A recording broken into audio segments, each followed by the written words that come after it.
با سپاس از دکتر لاری سانتوز، استاد روانشناسی دانشگاه ییل که محتوای این کلیپ ارزشمند رو درباره چالشی مهم در زندگی روزمره تهیه کردند.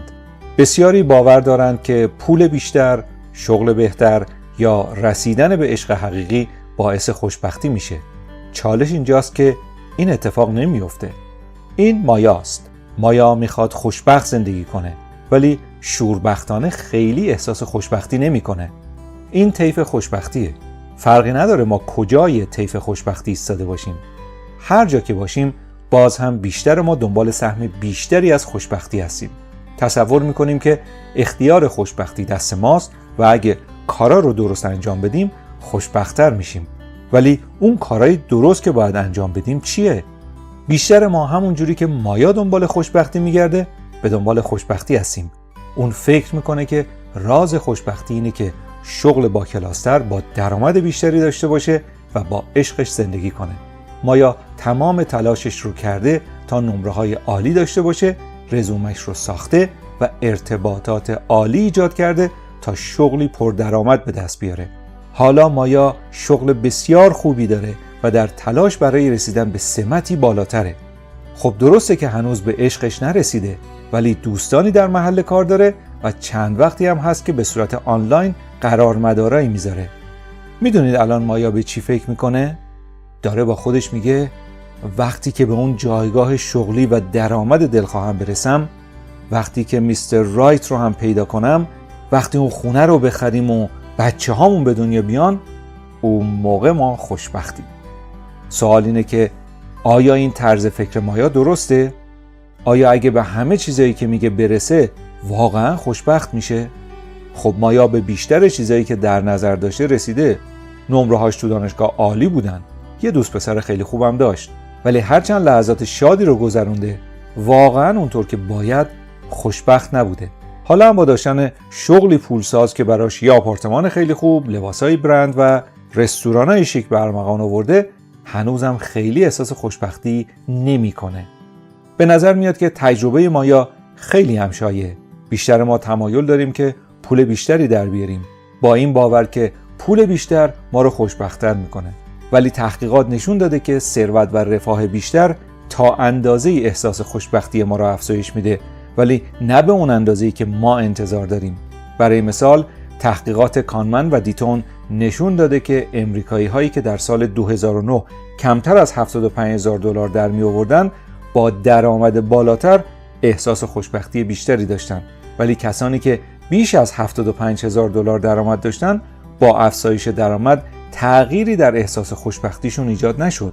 اگه میزان خوشبختی امریکایی‌ها در دهه 40 رو با اوایل سده 21 مقایسه کنیم، متوجه میشیم که با وجود رفاه مادی بیشتر از جمله 2 برابر شدن درآمد واقعی، میزان خوشبختی امریکایی‌ها یکم کمتر شده، در حالی که میزان افسردگی خیلی بالا رفته.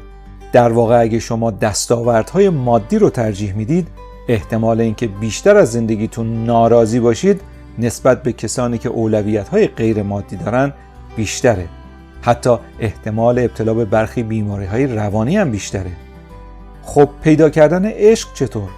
باز هم بیشتر ما مثل مایا فکر میکنیم که یه رابطه عالی ما رو خوشبخت میکنه. آیا واقعا اینطوره؟ خب تحقیقات نشون میده که افراد متأهل نسبت به افراد مجرد احساس خوشبختی بیشتری دارن، ولی فقط کمی بیشتر. در پاسخ به این که چقدر احساس خوشبختی میکنین، 25% متأهلا گفتن خیلی، همونطور که 21% مجردا این گزینه رو انتخاب کردن. در آغاز ازدواج که به اصطلاح بهش میگن دوره ماه عسل، احساس خوشبختی افزایش پیدا میکنه، ولی بعد از حدود 2 سال برمیگرده به اندازه‌ای که پیش از آشنایی با اون پارتنر بوده. البته در ازدواج‌های موفق اینطوریه. پس مایا تنها نیست.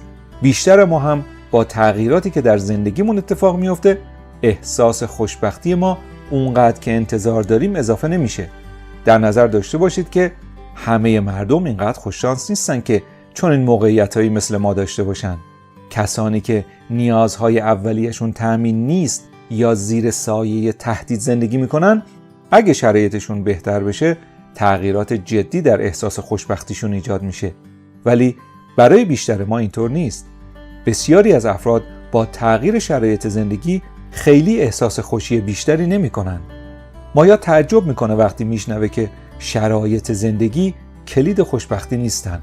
مایا به این فکر میکنه که همیشه به نوعی بدبین بوده و شنیده ژنتیک نقش مهمی در خلق و خو و شخصیت داره و همین نگرانش میکنه.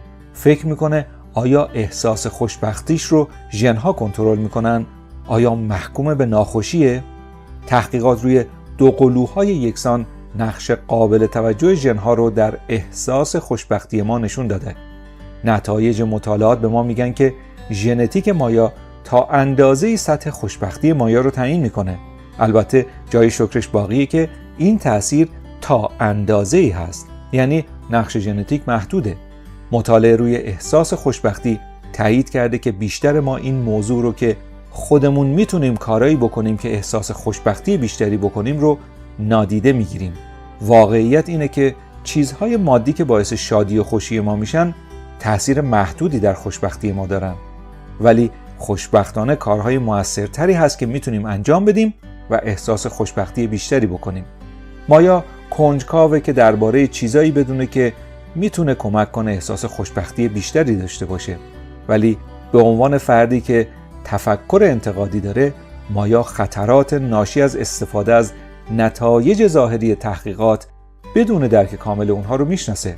اون میدونه که نمیتونه ادعا کنه که نتایج مطالعات روی خوشبختی رو کامل درک میکنه، مگر اینکه یه نکته مهم رو درک کنه، اینکه خوشبختی در این مطالعات چطور تعریف شده.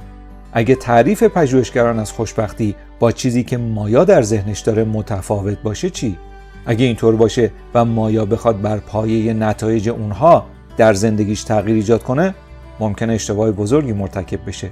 بنابراین پیش از هر چیزی مایا نیاز داره که بدونه پژوهشگران خوشبختی رو چطور تعریف میکنن و اینکه این تعریف تا چه اندازه با درک او از خوشبختی همپوشانی داره. شما چی فکر میکنید؟ خوشبختی رو در 10 کلیپ علمی بررسی کردم و ادامه این ویدیو هفته آینده در کانال تخصصی من در یوتیوب منتشر میشه. با عضویت در کانال یوتیوب پیش از دیگران در جریان کلیپ های آموزشی دیگه‌ای که منتشر میکنم قرار بگیرید. مشتاق دیدارتون هستم.